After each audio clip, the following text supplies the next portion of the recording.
Hi, I'm Anne and welcome back to my channel. I'm still a little bit sick, as you can probably tell by my voice. I still have a fever, so yay for that. But I wanted to still put out this video that I've been planning for weeks, but I haven't been able to get it done. Today will be the start of a new series on my channel, and it is author taste test. I've done this a few times on my blog, but never on my YouTube channel, and it's pretty much where I take an author who I've been wanting to read, and I choose 3 or 4 books by them and read them to see if I like their work in general. So I was inspired to do this originally on my blog by Chandler Ainsley. She's done this taste test for different YouTubers, and I really liked the idea of doing that, but instead of that, I kind of wanted to just do specific authors. So today we are doing John Green. So John Green is a pretty big modern contemporary YA mostly author. He's probably most famous for The Fault in Our Stars, as well as Paper Towns. I watched Paper Towns before going into this video. I did not like Paper Towns, but you know, that's the movie. So I don't know if the book is better or worse. This week, I was going to film it as I did it, but I had a fever, so I decided not to film it as I was reading it because I was just so miserable listening to audiobooks. So usually when I do these challenges, I pick out a variety of works by that author. So I tend to pick out a debut novel or a relatively early novel, a relatively recent release, as well as the most popular book, and sometimes if I pick a 4th one, I just pick one that looks good. With this test, I only decided to do a 3 because spoiler, I wasn't a huge fan of any of these. The 3 I picked to read seemed pretty easy. So first one, I picked The Fault in Our Stars. It is what John Green is really known as writing. Not only was the movie huge, but yeah, I just see this book everywhere. So I was like, I definitely need to read this one. And it was released in 2012, so it's kind of his mid-range book. The second one I read was Looking for Alaska, which was published in 2005 and is his debut novel, so an early work. And then the third one I read was Turtles All the Way Down, which that title, it doesn't make sense to the book, but we'll get to that in a minute. And that one was published in 2017. I am well aware that John Green is publishing a new book this year, but it wasn't out when I was filming this video, so I was like, you know what, I don't want to wait to do this review until that book comes out. I started out with The Fault in Our Stars just because it's his most popular work. And I thought, well, if I like any of the works, I will probably like that one. And I enjoyed the book for the most part. So the plot follows Hazel, who's a teen suffering from cancer. She meets Augustus Waters, and they end up falling in love. He is in regression. What is it called? So he's doing better than her, and she calls herself like a ticking time bomb. It's their love story, as well as she has this extreme obsession with this book that is the only one written by this author, but it ends a little bit on a cliffhanger, so she really wants to know what happens. So Augustus ends up going to Make-A-Wish Foundation and wishing for them to travel to Amsterdam to go visit the author. So that's also a plot point. So there's kind of like 2 stories going on. The stuff about their romance as well as the stuff with the author. Before I get into the things I really didn't like about this book, let's get into the things I really did like. So the number one thing I really enjoyed in this book is how different people cope with pain in general and cancer in particular. So Hazel tends to be very closed off. She doesn't want to make close friends. She doesn't want to fall in love because if something happens to her, if she dies, she is going to break their hearts. So she's really paranoid about getting close to Gus because of that. And that's something that probably a lot of people struggle with. And with Gus, on the other hand, he seems to cope by using humor. He has a very sarcastic, snarky humor, and there's this great scene in the book where he breaks down into tears, and it's great because up till now you kind of see him just pushing, shoving pain aside and making fun of it, bringing light of serious situations. And now you see him breaking down. So it's so much more meaningful than if, you know, he was more serious and emotional anyway. I really enjoyed the idea of different people coping in different ways. You also have this kid that is blind. He has to have his eyes removed in order to get the cancer out, and his girlfriend breaks up with him because of that, and so he's dealing with that, and just how he copes is also interesting. Saying that, the characters definitely feel like, I'm not even going to say stereotypes, just tropes. Like with Hazel, like I said, she copes by kind of closing herself off. So she's kind of literary, she's snarky, but she's really closed off. And she never really comes out of that personality. She's not a very complex character. She is basically just that.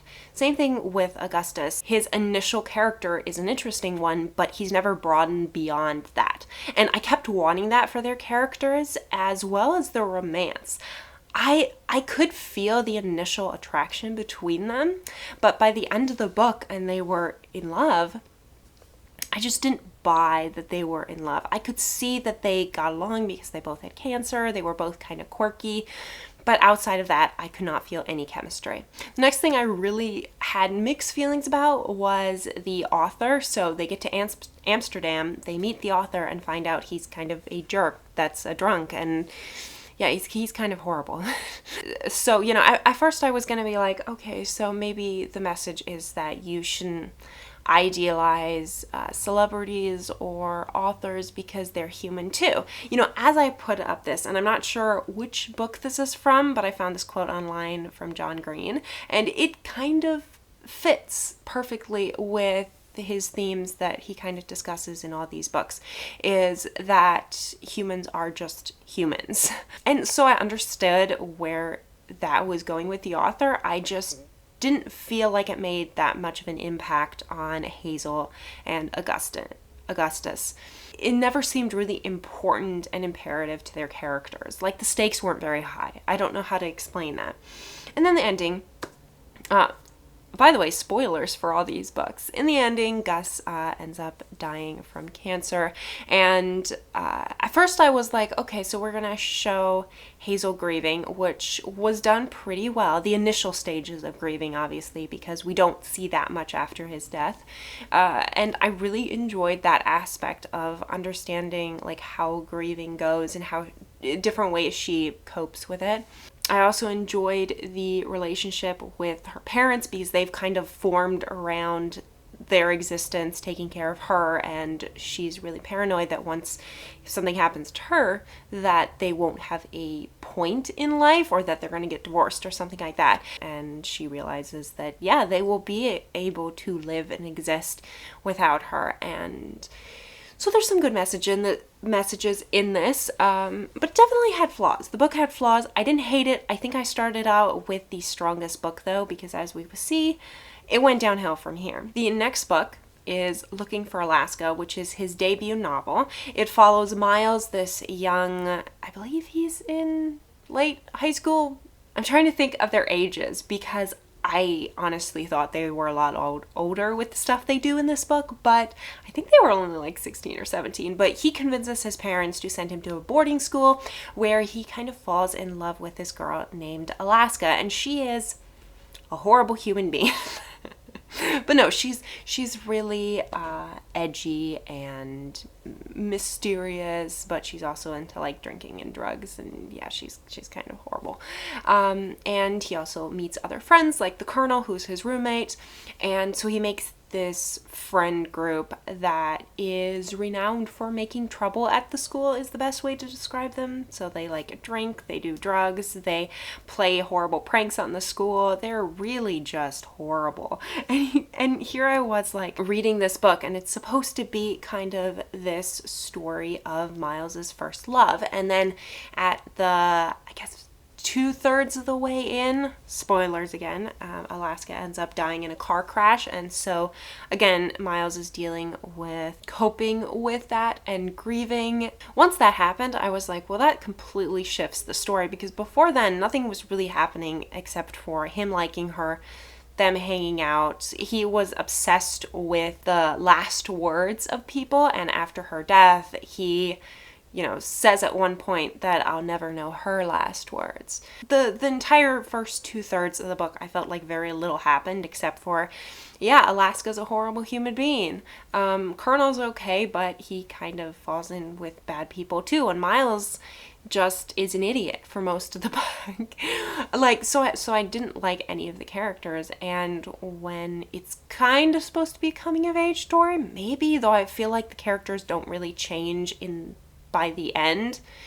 So it didn't really feel like there was a reason or a point to it. I thought after Alaska ended up passing away that we were going to get into grieving, that they were going to explore deeper topics, but it kind of just ended very quickly after that. And all these books are extremely short, and I was surprised about that, because none of these books break 300 pages, which to me, for a fiction YA book, feels very short.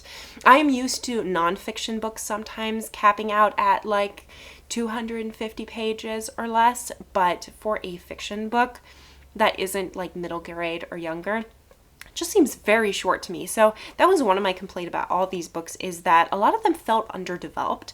But like the last one, Looking for Alaska, also has this very literary, edgy vibe. It's like hashtag not like other girls, or hashtag not like other guys. And I feel like John Green does this with all his characters, especially all his main younger characters. The adults aren't really developed that much. I ended up giving this 1 star, which is bad. And which is really sad, because it has an average of a 4.1 on Goodreads, and it has over 1 million ratings, which is a lot. So I feel like I'm in the minority. And the last book is Turtles All the Way Down, which the title comes from just this little tiny part in the book. Somebody asks this religious guy, I think, well, you do know that the earth is flat and we actually ride on top of turtles. and he's like, well, what are the turtles riding on? And she's like, it's turtles all the way down. So that's where the title comes from, which has very little to do with the book, let me add. So the book follows Asa and her friend Daisy, who embark on this quest to find this millionaire man who's gone missing after doing some illegal stuff, and so they kind of befriend his son. And so Asa ends up falling in love with the son, well, kind of, and then she breaks up with him at the end. I don't know, it's a weird book, but they're trying to figure out where this billionaire is, her and her friend. And one of the best things that was in this book is that Asa is obsessed with microorganisms, which seems very perfect for the current times, when we are all obsessed with, we see a person and we're like, they could be carrying the disease which shall not be named. And so we're obsessed with like staying away from people and like not having human contact because of like, oh, they could be like infested with microorganisms and bacteria. And I'm like, yeah, we all are. But so she has this extreme anxiety about bacteria and viruses living in people's systems. Like, for example, when she is kissing Davis, the son of the billionaire, she gets this like extreme crazy obsession to like drink hand sanitizer because she's like, oh, we exchange like bacteria, I'm gonna get like all these weird diseases. So she's like a very peculiar individual, and that I would say is common in all of John Green's books that I have read, as well as Paper Towns the movie, which I saw. He likes to create these quirky, weird characters, but I really enjoyed that aspect of her character, as it kind of epitomized her entire life. And when you suffer from like anxiety and a phobia like that, it tends to just take over all situations. So I really appreciated how that was portrayed in the book. However, Like the previous book, I felt like very little actually happened in this book. Her friendship with Daisy was really fun. I enjoyed that. Daisy is a fan fiction writer who writes adventure stories with Rey and Chewbacca as a romantic couple. Yes, from Star Wars. So she writes them and posts them online and has people read them, which, I mean, you do you. I've written fan fiction, but not like romantic fan fiction like that. Seems weird. But so I enjoyed the conflicts of their friendship. I felt like their friendship was built very well. But also I felt like very little happened in the book. At the end, they actually find the body of the billionaire. Turns out he just went to a location in a city and for some reason ended up dying there. We don't actually know if he died of like natural causes or something, but they end up finding out he's, probably dead. Tell the son, but the son has to make up his mind, Davis, on whether to call the police, because if he does call the police, his father's not leaving him anything. He has this like rare lizard thing, which he's leaving all his money to the foundation to take care of that creature, which was interesting to say the least. But Davis ends up deciding to call the police and find the body and kind of receive closure for his father.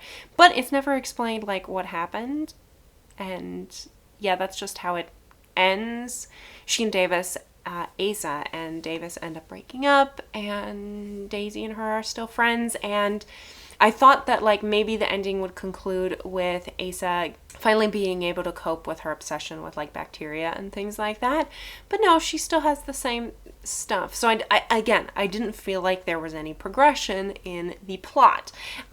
Same thing that we got with Looking for Alaska. So I gave this book 2 stars because there were some aspects like her anxiety that was just exceptionally done, but also her character was kind of just that. So these books, obviously I gave like 1 star, 2 star, and 3 star. I was not a massive fan of them. The Fault in Our Stars, I might have given a 4 star if I had read it after the first 2, but I tend not to change my ratings unless I actually reread it, because now thinking back, I'm like, that was a better book than the next 2 by a long shot, because I actually felt like there was plot progression and the story was leading to somewhere. I don't think that John Green is my type of author. I prefer more complex characters, more overarching plot, and I felt like his books are kind of just meandering. They have some exceptional quotes, as you can see, just like that you can pick out and randomly quote just anything in his book, I feel like. But it's also kind of just like vague ideas.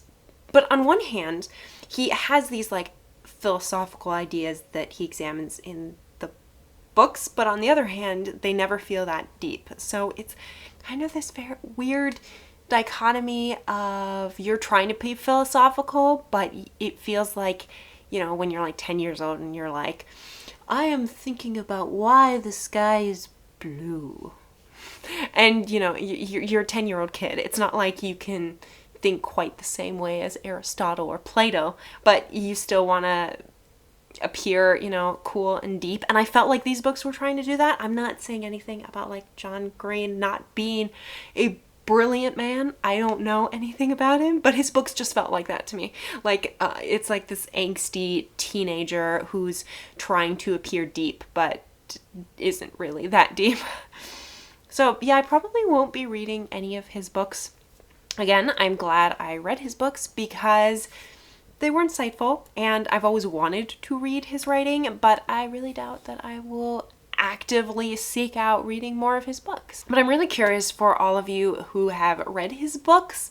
Am I missing something? Just let me know your thoughts about his books or whether you want to read his books down in the comments. Thank you so much for watching, and I'm hoping to be completely better by next week. It's taking forever. Is there an author that you would like to see me do a taste test for? I'd love to hear your ideas for future videos in this series, and subscribe, like if you enjoyed this video, and I will see you all in next week's video. Oh, I keep forgetting to say this, but I post every Saturday at 6 p.m. and I just forget to say it at the end of my videos. So yes, that's when I post, and I will see you all then. I'm slightly incoherent. Have a great week. Bye.